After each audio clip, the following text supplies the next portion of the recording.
Hola, ¿cómo estás? Me can tell you. Yo, yo, yo. Welcome back again today, guys. Today we'll be talking about Afro Costa Ricans. Afro Costa Ricans consisted of waves of African descent peoples in Costa Rica. The earlier groups that arrived came by Spanish slaver conquistadors. We must note, Africans and other peoples were in the Americas before Europeans.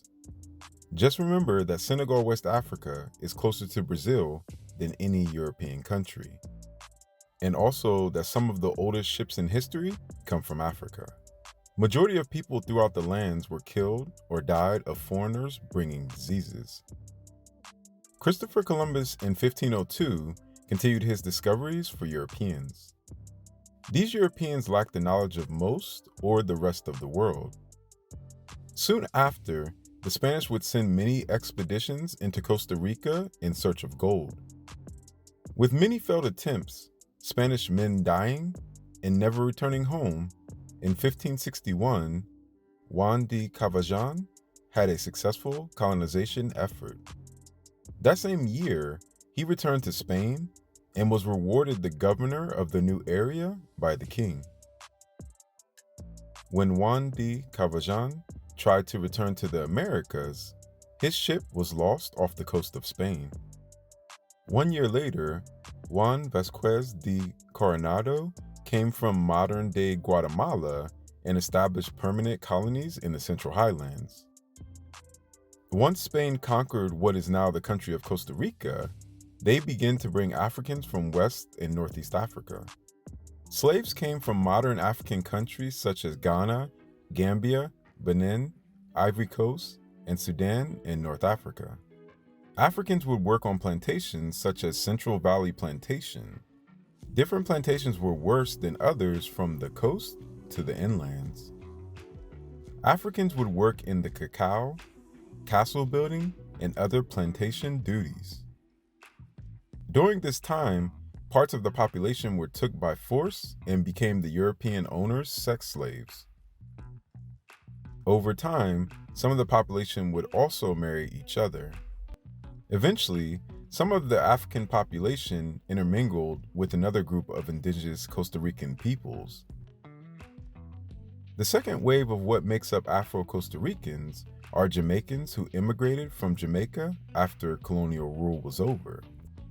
This second wave also included some African Americans from New Orleans, Louisiana, in the southern part of the United States. Most speak English in their own dialect. This dialect is known as Lebanese Creole. During the 1800s, some slave masters would free their slaves. Others would free them due to their kids being mixed and not wanting to enslave their own children. Slavery would be abolished in 1823, and Africans would start to leave the cacao chocolate in castle ranches. Researchers have stated that about 95% of the population has African or indigenous Costa Rican ancestry. Towards the end of the 1800s, coffee played a huge part in Costa Rica's economics. Jamaican fishermen would fish in the waters since the mid-1800s. These fishermen would stay on the Costa Rican coast while fishing. Some of the fishermen would eventually stay on the coast while others would return back to Jamaica. Soon after, the Costa Rican government would transport coffee through the dense, uninhabitable jungles to the coast. The country needed a faster way to transport this good, as this was too slow and too cumbersome. At first, the country would turn to South America routes to transfer to Europe and other places in the world. This process would become too slow, and the country became less competitive in this trade commodity. Soon after, the country would contract an American company to build railroads from San Jose to the coastal city of Puerto Limón. Due to the lack of labor in the area, Chinese, Jamaicans, and Italians were imported to help with the different areas of this task. This company would bring in Jamaican laborers to help build the railroads.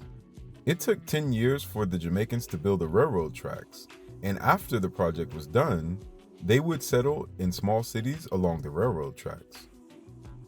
Many settled in Puerto Limón and would work on American-owned banana plantations in Costa Rica. Many Jamaicans would keep their customs and brought teachers in from Jamaica. This would lead to Costa Rica becoming the world's leading banana producers after miner C. Keith consolidated his banana holding company. He would consolidate his company in Colombia, Panama, and Costa Rica and merged with the Boston Fruit Company to form the United Fruit Company.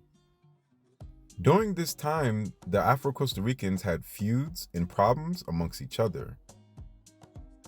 The Jamaicans spoke English due to England, in the past, colonizing the island of Jamaica.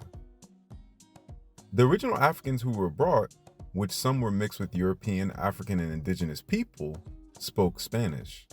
The original wave of Africans were not happy with not being paid as much as the second wave of African Jamaicans.